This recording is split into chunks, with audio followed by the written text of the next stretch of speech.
Hello friends, आज की ताजा खबरों में आप सभी का स्वागत है। झारखंड की तमाम छोटी बड़ी खबर इस वीडियो में देखने को मिलेगी। सबसे पहले बड़ी खबर, किसानों की 1 लाख रुपए तक के कर्ज होंगे माफ है। एक बड़ी खबर की अगले साल किसानों के 1 लाख तक के कर्ज माफ होंगे। वित्त मंत्री रामेश्वर उरांव ने 2022-23 के बजट में इसका प्रावधान करने का ऐलान किया है। उन्होंने विधानसभा में बजट पर हुई चर्चा पर राज्य सरकार की ओर से उत्तर देते हुए इसकी घोषणा किए हैं। वित्त मंत्री के इस ऐलान से 3 लाख और किसानों को लोन माफी के दायरे में आने की उम्मीद है। रामेश्वर उरांव ने कहा है कि किसानों की समस्या का समाधान करना सरकार की प्राथमिकता है। इस साल 50,000 तक के लोन माफ करने का उपाय बजट में किया गया है। अगली बार इस सीमा को बढ़ाकर 1 लाख तक किया जाएगा। इसी के साथ ही अगली बड़ी खबर, शिक्षकों की नियुक्ति में टीईटी अनिवार्य नहीं। एक बड़ी खबर की राज्य के गैर सरकारी सहायता प्राप्त अल्पसंख्यक प्रारंभिक विद्यालयों में शिक्षकों की नियुक्ति के लिए शिक्षक पात्रता परीक्षा पास करना जरूरी नहीं है।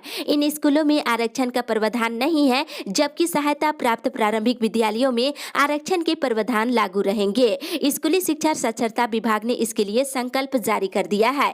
इन स्कूलों में बीएड पास अभ्यर्थी जो इंटरमीडिएट प्रशिक्षित वेतनमान पर नियुक्त है, उन्हें 2 साल के अंदर 6 महीने का ब्रिज कोर्स करना होगा। इसके बाद ही उन्हें दिसंबर 2018 के वेतनमान के लिए अनुदान की राशि निर्गत की जाएगी। ऐसा नहीं करने पर उनकी नियुक्ति स्वतः रद्द समझी जाएगी। महाधिवक्ता की राय के बाद सरकार ने ये निर्णय लिया है। इसी के साथ ही अगली बड़ी खबर, मौसम विभाग से झारखंड के तापमान में बढ़ने लगी है तपिश। मौसम विभाग से मिली जानकारी के अनुसार आज राज्य के अधिकतम और न्यूनतम तापमान में कोई खास बदलाव होने की संभावना नहीं है, मगर अगले 3 दिनों में राज्य के अधिकतम तापमान में 4 डिग्री सेल्सियस तक बढ़ोतरी हो सकती है। इस दौरान मौसम शुष्क रहेगा और आसमान साफ रहेगा। वहीं राज्य में आज सबसे ज्यादा गर्मी पूर्वी सिंहभूम, पश्चिमी सिंहभूम, सरायकेला खरसावां और सिमडेगा जिला में पड़ने की संभावना है। यहां आज अधिकतम तापमान 36 डिग्री सेल्सियस तक पहुंचने की संभावना है। इसी के साथ ही अगली बड़ी खबर, सीबीएसई ने बोर्ड परीक्षा की तारीखों में की बदलाव। केंद्रीय माध्यमिक शिक्षा बोर्ड ने शुक्रवार को 10वीं और 12वीं बोर्ड की परीक्षाओं की तारीखों में बदलाव किए हैं। नई डेट शीट में 12वीं के फिजिक्स जैसे पेपर जो पहले 13 मई को होने वाली थी, इसे अब 8 जून को की गई है। वहीं 12वीं की गणित की परीक्षा जो पहले 1 जून को होने वाली थी, अब 31 मई को होगी। इसी तरह से 10वीं के कई विषय की परीक्षा की तारीखों में भी बदलाव किया गया है। गणित की जो परीक्षा 21 मई को होनी थी, अब इसे आगे बढ़ाकर 2 जून कर दी गई है। उसी तरह से 21 मई को विज्ञान की परीक्षा देने होंगे। इस बार बोर्ड परीक्षा 4 मई से शुरू हो रही है। इसी के साथ ही अगली बड़ी खबर, 2024 तक घर घर पहुंचेगा पानी। एक राहत भरी खबर की पेयजल की समस्या को देखते हुए झारखंड सरकार वर्ष 2024 से पहले राज्य के 24 जिले में घर घर पेयजल पहुंचाने के लिए बड़े पैमाने पर पेयजल योजना ला रही है। इस क्रम में जिले के कई ग्रामीण क्षेत्रों में इस योजना के तहत डीपीआर बनाने में कुछ असुविधाएं उत्पन्न हो रही थी, लेकिन ग्रामीणों के साथ मिल करके सभी समस्याओं का समाधान कराया है। जल्द ही डीपीआर बनकर तैयार हो जाएगा। ये बातें कांग्रेस के राष्ट्रीय सचिव श्वेता सिंह ने पत्रकारों को संबोधित करते हुए कह रही थी। इसी के साथ ही अगली बड़ी खबर, होली से पहले बिहार की बसों में बढ़ेगा किराया। एक बड़ी खबर यात्रियों के लिए कि बिहार जाने वाली बसों में 15% तक किराया बढ़ सकता है। बढ़ोतरी 15 मार्च के बाद होने की संभावना है। बिहार में लंबी दूरी की बसों के किराया बढ़ाने के लिए बस ओनर एसोसिएशन की ओर से बैठक आयोजित की जा रही है। बता दें, राज्य के वैसे बस मालिक जिनका गाड़ियां बिहार में चलती है, उन्हें भी बसों की किराया बढ़ने की इंतजार है। वहीं बता दें, भाड़े में वृद्धि होने से औसतन 70 से लेकर के 100 रुपये तक किराया बढ़ सकता है। वहीं दूसरी ओर बर्ड फ्लू का खौफ खत्म होते ही मुर्गे का भाव बढ़ गया है। गोटा मुर्गा 120 से 130 रुपये किलो, जबकि मीट का भाव 190 रुपये तक पहुंच गया है। वहीं वर्तमान में अंडा की बात करें तो 140 से 150 रुपये प्रति कैरेट की दर से बेची जा रही है। इसी के साथ ही अगली बड़ी खबर, गोड्डा से मार्च के अंत तक ट्रेनों का होगा परिचालन। एक राहत भरी खबर की गोड्डा से ट्रेनों का परिचालन शुरू करने को लेकर शुक्रवार को सीएसआर अधिकारी आदित्य कुमार के नेतृत्व में पटरी और अन्य तकनीकी पहलुओं का निरीक्षण किया गया। पुरैया हाट से गोड्डा तक 18 किलोमीटर की ट्रेन का परिचालन कर पटरी की जांच की गई है और तमाम पुल का निरीक्षण भी किया गया है। जांच के बाद अधिकारियों ने गोड्डा से ट्रेन के परिचालन की प्रारंभिक हरी झंडी दे दी है। सोमवार को सीआरएस रिपोर्ट आने के बाद गोड्डा से ट्रेन के खुलने की तिथि की घोषणा कर दी जाएगी। इसी के साथ ही अगली बड़ी खबर, चौकीदारों को नौकरी से हटाना गलत है। 10 सूत्री मांगों को लेकर झारखंड राज्य दफादार चौकीदार पंचायत ने शुक्रवार को बोकारो जिला मुख्यालय के समीप एक दिवसीय धरना दिए और धरना के बाद उपायुक्त को मांग पत्र सौंपा गया है। मुख्य मांगों में सेवा विमुक्त चौकीदारों को पुनः सेवा में बहाल करने की मांग की गई है। वहीं सेवानिवृत्ति चौकीदार और दफादारों के आश्रितों की नियुक्ति पहले की नियुक्ति प्रक्रिया के अनुसार करने और सरकारी उपस्थिति पंजी में चौकीदार और दफादारों को साप्ताहिक उपस्थिति बनाने की सुविधा देने की मांग की गई है। वहीं पंचायत के प्रदेश अध्यक्ष ने कहा है कि लगभग 3 से 6 वर्षों तक सरकारी सेवा देने के बाद चौकीदारों को सेवा से विमुक्त करना घोर अन्याय है। अगली बड़ी खबर, पंचायत सचिवों को 4 महीने से नहीं मिल रहा वेतन। पंचायत सचिवों को पिछले 4 महीने से वेतन नहीं मिलने से उनके समक्ष आर्थिक संकट उत्पन्न हो गया है। दिसंबर महीने से ही वेतन नहीं मिला है, जिससे घर की परेशानियों के साथ साथ बच्चों की पढ़ाई लिखाई में भी दिक्कतें आने लगी है। एक तो काम का तनाव और वहीं दूसरी तरफ वेतन नहीं मिलने से आर्थिक परेशानियों का काफी दिक्कतों से सामना करना पड़ रहा है। जल्द से जल्द वेतन भुगतान करने की मांग की गई है। इस संबंध में सरठा के बीडीओ साकेत कुमार सिन्हा ने कहा है कि जल्द ही समस्या का समाधान कर दिया जाएगा। इसी के साथ ही अगली बड़ी खबर, जल्दी से करा दे ग्रीन राशन कार्ड का वितरण। झारखंड राज्य खाद्य सुरक्षा योजना के तहत पात्रता रखने वाले ऐसे लाभुक जिनका राशन कार्ड नहीं बना है, उनका ग्रीन राशन कार्ड बनाई जा रही है। बीडीओ ने कहा है कि जितनी जल्दी हो लाभुकों के बीच ग्रीन राशन कार्ड का वितरण करा दिया जाए। वहीं दूसरी ओर my country is my family के प्रतिनिधियों ने शुक्रवार को रांची में मुख्यमंत्री हेमंत सोरेन से मिलकर सभी राज्यवासियों का हेल्थ कार्ड बनाने की मांग किए हैं। झामो के राष्ट्रीय युवा मोर्चा की उपाध्यक्ष ने कहा है कि हेल्थ कार्ड बनने से केंद्र सरकार और राज्य सरकार की स्वास्थ्य सुविधाएं और योजनाओं का लाभ लोगों को सीधा मिल पाएगा। इसी के साथ ही अगली बड़ी खबर, महंगाई के खिलाफ कांग्रेस ने चलाई मुहिम। झारखंड में कांग्रेस के नेताओं ने बढ़ती महंगाई के खिलाफ इंटरनेट मीडिया पर मुहिम चलाई और इसके लिए केंद्र सरकार को दोषी करार दिए हैं। शुक्रवार को पेट्रोलियम पदार्थों और गैस में हुई अप्रत्याशित वृद्धि को लेकर खुलकर केंद्र की भाजपा सरकार पर हमला बोला है। नेताओं ने कहा है कि आज जहां कोरोना से देश की अर्थव्यवस्था चौपट हो गई है, वहीं पेट्रोलियम और गैस के व्यवसाय से जुड़े प्रधानमंत्री के कुछ दोस्त दुनिया के अमीरों की लिस्ट में शामिल हो गए हैं। इसी के साथ ही अगली बड़ी खबर, 25,000 से अधिक बुजुर्गों ने ले चुके कोरोना की पहली डोज।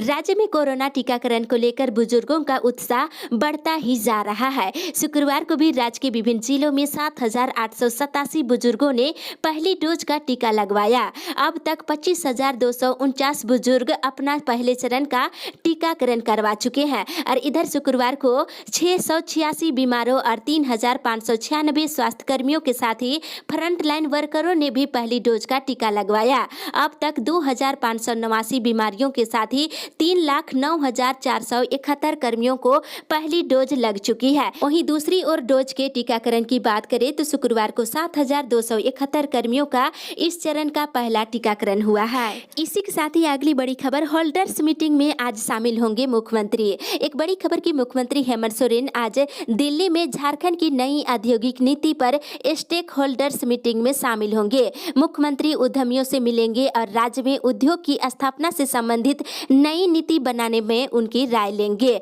सरकार की योजना झारखंड की परिस्थितियों के अनुरूप नई औद्योगिक नीति तैयार करने की है और नीति तैयार होने के बाद इसकी आधिकारिक घोषणा की जाएगी। राज्य की वर्तमान औद्योगिक नीति वर्ष 2016 में ही लागू की गई थी, जो 31 मार्च 2021 को समाप्त हो रही है और राज्य सरकार ने पुरानी नीति की अवधि का विस्तार करने के बजाय नई नीति बनाने का निर्णय लिया है। इसी के साथ ही अगली बड़ी खबर, बकाया एरियर नहीं मिला तो जूनियर चिकित्सक कल से जाएंगे हड़ताल पर। रिम्स समेत राज्य के 5 अन्य मेडिकल कॉलेजों के सीनियर और जूनियर रेसिडेंट डॉक्टरों का बकाया एरियर भुगतान की मांग को लेकर पिछले 5 दिनों से विरोध प्रदर्शन जारी है। चिकित्सकों का कहना है कि पिछले 5 दिनों से चले विरोध के बाद भी सरकार की ओर से कोई पहल नहीं किया गया है। ऐसे में 7 मार्च से हड़ताल पर जाने की योजना बनाई जा रही है। वहीं दूसरी ओर राज्य के सरकारी और गैर सरकारी पारा मेडिकल संस्थानों में 2 काउंसलिंग के तहत दाखिला के बाद रिक्त रह गई सीटों के लिए विशेष काउंसलिंग की जाएगी। इसके तहत वैसे छात्र छात्राएं जो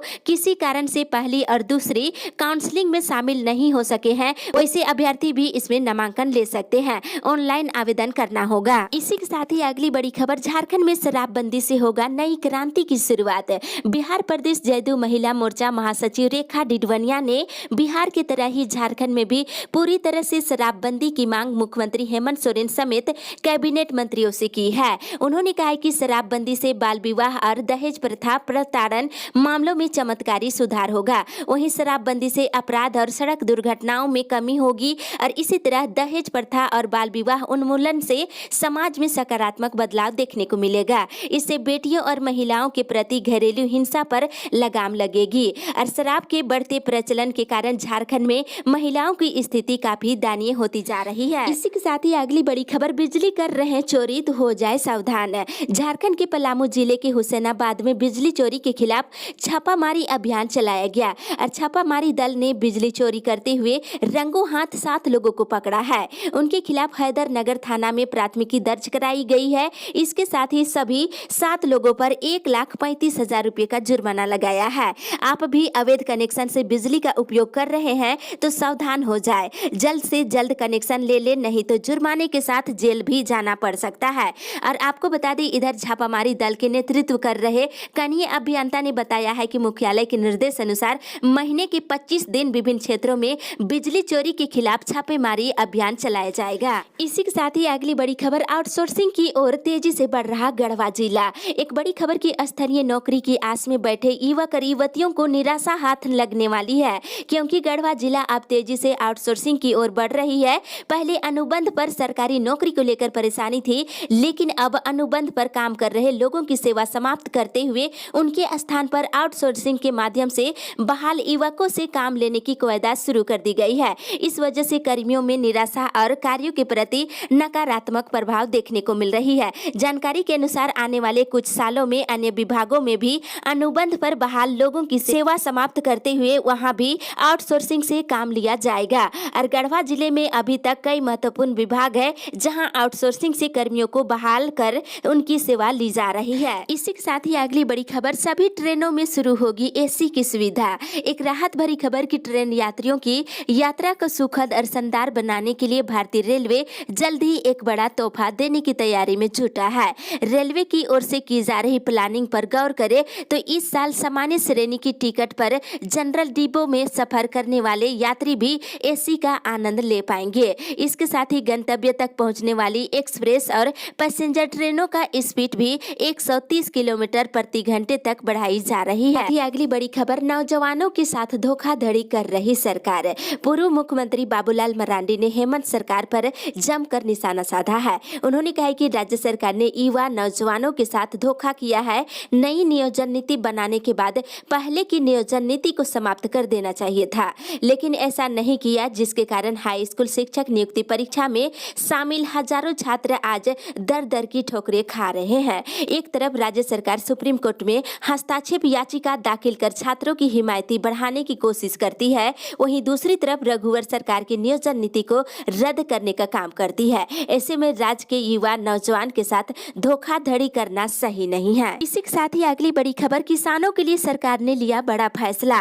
धान क्रय केंद्रों की सीमित संख्या के कारण अपना धान न्यूनतम समर्थन मूल्य पर बेचने से वंचित रह गए किसानों को राज्य सरकार ने बड़ी राहत दी है। अब विधायकों की अनुशंसा पर प्रत्येक विधानसभा क्षेत्र में जितनी आवश्यकता होगी उतने धान क्रय केंद्र फिर से खोले जाएंगे। मुख्यमंत्री हेमंत सोरेन ने न सिर्फ इस बात की घोषणा की है, बल्कि इस संदर्भ में सभी जिलों के उपायुक्तों को निर्देश दिया है। प्रश्नकाल के दौरान धान क्रय केंद्रों की सीमित संख्या से किसानों की हो रही परेशानियों का मामला उठाया गया और पंचायत स्तर पर लैंपस का संचालन नहीं होने से किसानों को काफी परेशानी हो रही है। सवाल के जवाब पर खाद्य आपूर्ति मंत्री ने उनके क्षेत्र में प्रखंड स्तर पर 5 और धान क्रय केंद्र खोले जाने का भरोसा दिलाया है। इसी के साथ ही अगली बड़ी खबर, चतरा और पाकुड़ की 2 सड़क की होगी चौड़ी। मुख्यमंत्री हेमंत सोरेन ने चतरा और पाकुड़ में 2 सड़कों के चौड़ीकरण और मजबूतीकरण के लिए करीब 123.14 करोड़ रुपए की प्रशासनिक स्वीकृति से संबंधित संलेख को स्वीकृति दे दी है। दोनों सड़कें ग्रामीण विकास विभाग से संबंधित पथ निर्माण विभाग को हस्तांतरित करते हुए बनाई जाएगी। चतरा में NH 109 पथ का चौड़ीकरण और मजबूतीकरण किया जाएगा। इसी के साथ ही अगली बड़ी खबर, हजारीबाग में केरोसिन ब्लास्ट मामले में 2 आरोपी गिरफ्तार। हजारीबाग में केरोसिन तेल में हुए ब्लास्ट में अब तक 4 लोगों की मौत हो चुकी है। केरोसिन में ब्लास्ट कैसे होता था, इसकी जांच में पुलिस प्रशासन की टीम लगी हुई थी। अब इस मामले का खुलासा हुआ है। पुलिस के मुताबिक केरोसिन तेल में हो रहे ब्लास्ट के पीछे केरोसिन और पेट्रोल का मिला हुआ है। इस मामले में पुलिस ने 2 आरोपी को गिरफ्तार कर लिया है।